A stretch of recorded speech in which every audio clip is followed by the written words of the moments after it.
Now, where did I put that hat? I know it's got to be around somewhere.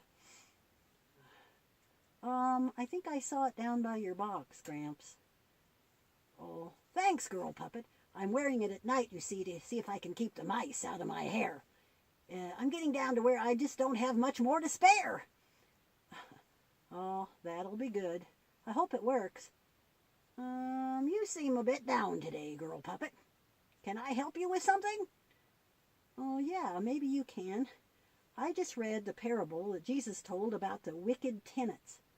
Oh, in Matthew 21:33 and following. Yeah, and it's also in Mark 12 and Luke 20. I guess it's an important teaching since it's in 3 of the 4 Gospels. Well, yes, I suppose it is. But, Gramps, why did Jesus tell such an awful story?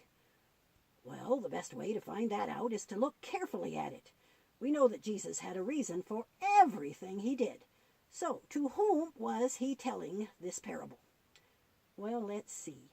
It was on the day after he rode into Jerusalem on a donkey, where the people cheered, and he cleared the temple of all those dishonest money changers again, and he healed some people, and then he and his disciples went to Bethany to spend the night.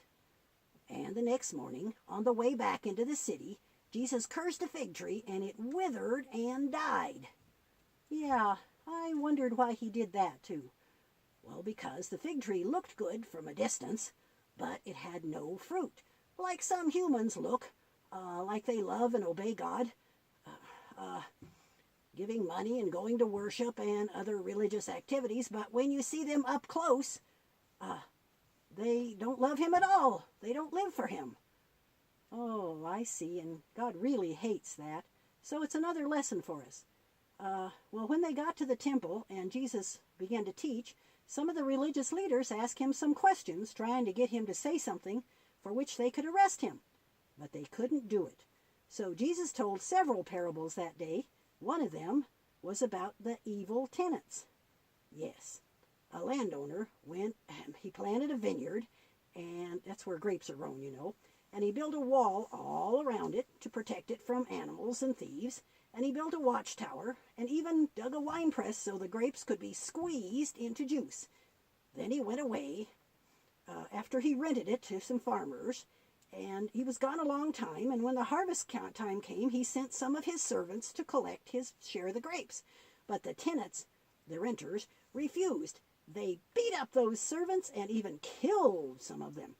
And the landowner sent more servants, and they were treated in the same cruel way. At last, he sent his own son, thinking that they surely would listen to him. But those evil tenants saw the son coming and decided to kill him too and steal his inheritance.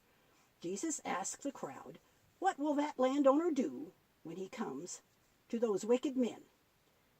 And they answered, "He will kill those evil tenants and rent the vineyard to others who will give him his share of the harvest."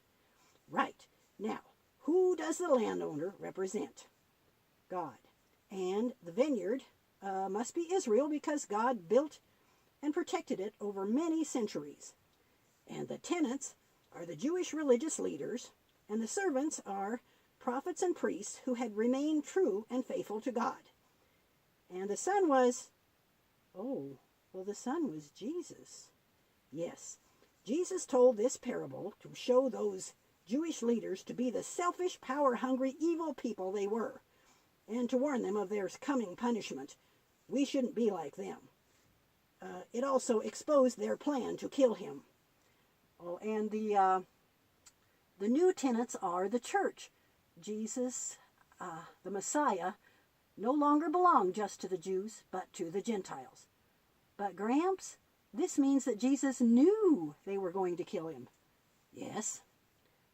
Well, I know Jesus died, but if he knew what was about to happen, well, why didn't he stop them? He had the power.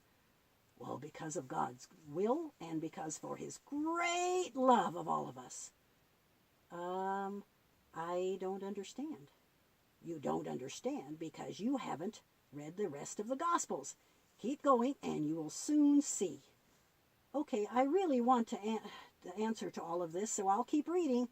Thanks for helping me with the parable, Gramps, and good luck with your hair. Tell me the old, old story.